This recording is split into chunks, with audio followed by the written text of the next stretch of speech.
Es ministro de Cooperativas y Mutuales de Córdoba, ex intendente de Villa María, y siempre un observador interesante de lo que pasa a nivel nacional. Martín, ¿cómo estás? Aquí Alejandro Gomel y todo el equipo te saludan. Hola, ¿cómo están ustedes? Buenas tardes. Buenas tardes. Bueno, ¿qué estás viendo de todo lo que está sucediendo, de todo lo que sucedió la semana pasada, de esta pelea de Milei prácticamente con todo el mundo? Bueno, con Córdoba ahora está peleadísimo con el intendente, con el gobernador. ¿Qué ves de todo esto? No, en principio una mirada de profunda preocupación, porque la Argentina atraviesa un momento muy difícil. Eso creo que es una coincidencia de todos los sectores políticos y es un buen punto de partida, porque la gente se expresó democráticamente por la necesidad de generar cambios y hacer llamados de atención, pero evidentemente la lógica con la que ha iniciado la gestión el presidente es una lógica a la que particularmente no le veo un destino de salida de este proceso tan complejo que vivimos. Y fundamentalmente porque el camino del diálogo y del consenso, que es necesario casi como un elemento constitutivo de la vida democrática, que no implica que cada uno logre arriar sus convicciones y sus ideas, sino encontrar algo que es muy valioso, que es la unidad en la pluralidad de miradas y en la pluralidad de diferencias. En este caso se ha transformado en un campo de batalla, ustedes lo decían, casi con una imprudencia que llama la atención a propios y a extraños, y con una impericia desde lo político también, fundamentalmente en lo que significó el tratamiento legislativo en el Congreso, que también muestra o hace un diagnóstico con preocupación. El camino de la salida de la Argentina es el diálogo, el consenso, el trabajo conjunto, el encontrar las prioridades, y esas prioridades están en los que de verdad más necesitan, y que es la gran mayoría del pueblo argentino. Eso está, por un lado, en los sectores vulnerables, en los jubilados, en los sectores postergados, excluidos, en los que no tienen trabajo, en los que permanecen en la economía popular, en los sectores que esperan desde hace años y años tener una oportunidad, y que lo que hemos advertido en estos 60 días va absolutamente en contra de sus intereses. Martín, no solo el boleto más alto. Eso te quería decir justamente, porque vos fuiste intendente de Villa María, allí en Córdoba. También fuiste secretario de Obras Públicas, y justamente hubo dos cosas que cortó este gobierno: es la plata para las provincias en cuanto a lo que tiene que ver con el transporte, y la obra pública, ¿no? ¿Cómo golpea esto?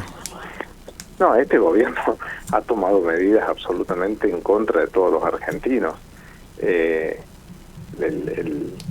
Hemos tenido un incremento desmedido de la inflación que ha producido un salto cualitativo y que ha golpeado en los sectores, en todos los sectores, pero ha golpeado fundamentalmente el consumo. La caída del consumo es enorme en alimentos, en medicamentos, en vestimenta, en servicios, en la actividad turística, y todo eso impacta en la generación de trabajo.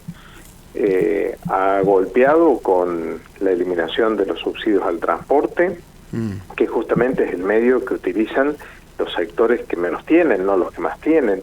Ha golpeado con un detrimento en los haberes jubilatorios, con un Estado nacional que se ha paralizado, absolutamente paralizado, y esto abarca la obra pública. ¿Está paralizado el Estado? La obra pública está desenchufado.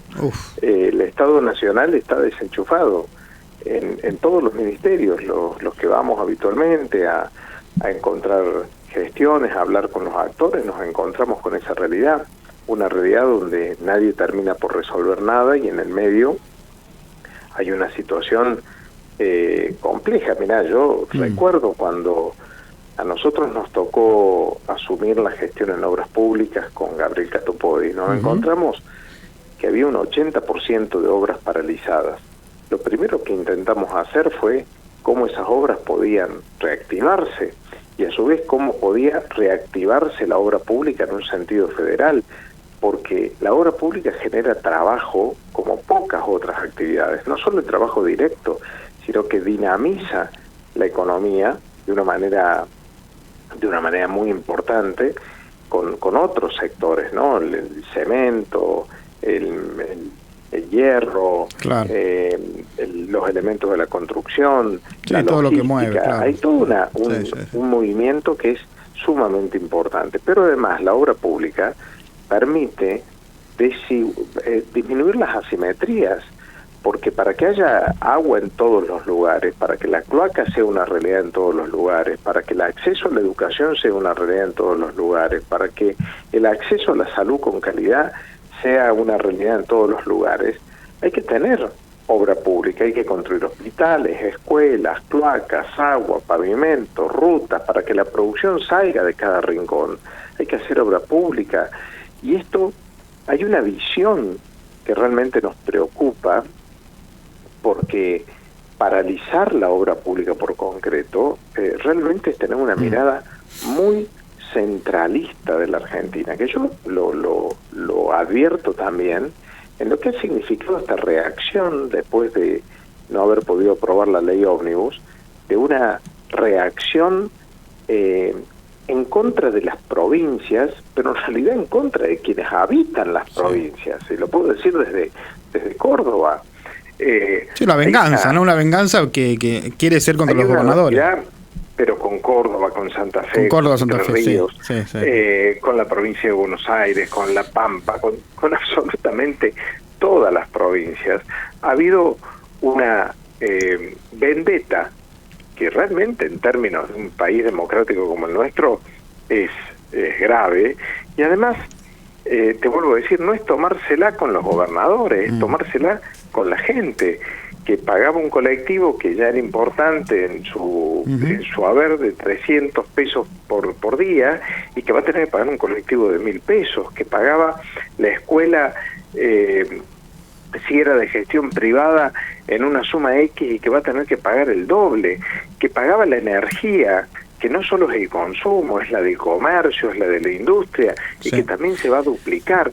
Esto en un marco de salarios que no aumentan de la misma forma, por el contrario, que han sido congelados, como es el caso de los salarios de la administración pública, o qué decir de las universidades, donde están atravesando un presupuesto que solo le permite funcionar hasta abril, y nadie le da respuesta, y estamos hablando de un elemento que dignifica, promueve la realidad humana, y permite Martín, el desarrollo. Entonces, uno ve con preocupación esta realidad, y no obstante esa preocupación, apela permanentemente al diálogo, porque creemos que, por un lado, está la voluntad democrática.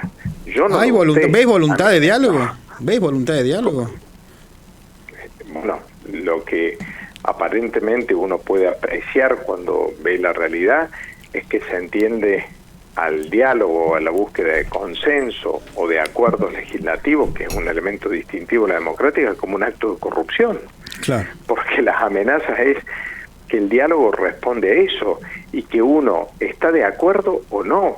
Y es el caso de nuestra provincia de Córdoba, donde ha habido una voluntad de diálogo permanente, porque el gobernador permanentemente ha reclamado sentar a las partes en la búsqueda de un acuerdo legislativo para dar las herramientas que el gobierno estaba requiriendo para llevar a su programa de acción, pero de la misma manera, porque el gobernador, como a todos los gobernadores, lo han elegido también en sus propias provincias por el voto democrático, el límite de esas atribuciones tienen que ver con aquello que va en contra de los intereses de la propia provincia, que va en contra de los intereses y hace que la producción de su provincia se paralice, el comercio se vea afectado, la educación de su provincia vaya para atrás, que los jubilados de su provincia no puedan cobrar, que la obra pública y otros elementos se tengan que paralizar. Ese es el límite, porque de alguna manera son intereses que las provincias legítimamente defienden porque es su obligación, porque es lo que le corresponde, más cuando se trata de provincias, como en el caso de la provincia de Córdoba, que han trabajado permanentemente bajo las variables de equilibrio fiscal, que han trabajado permanentemente bajo las variables de una acción responsable, que nunca han abandonado el diálogo, que han tratado de superar la propuesta de esta grieta que ha animado los 40 años de vida democrática en la Argentina. Entonces, me parece que hay que llamar a la cordura, que hace falta menos Twitter y más y más espacios de acuerdo, de diálogo, para en definitiva encontrar las herramientas y el camino, no por la imposición, sino por la acción democrática, para superar las crisis que tiene la Argentina y alcanzar a todos, pero empezando fundamentalmente por esto que lacera a la democracia argentina, que es casi un 50% de pobreza, y que estas políticas van a fomentar, no van a retroceder, van a fomentar lo que uno aprecia caminando por las calles, reuniéndose con vecinos, hablando con la gente, es que estos 60 días han sido de una depreciación del poder adquisitivo como nunca antes se había visto con semejante velocidad.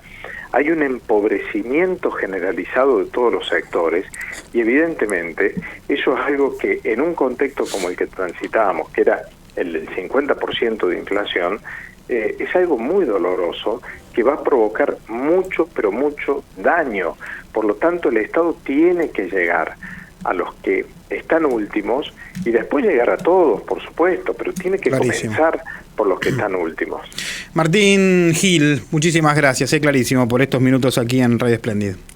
No, gracias a ustedes, hasta luego.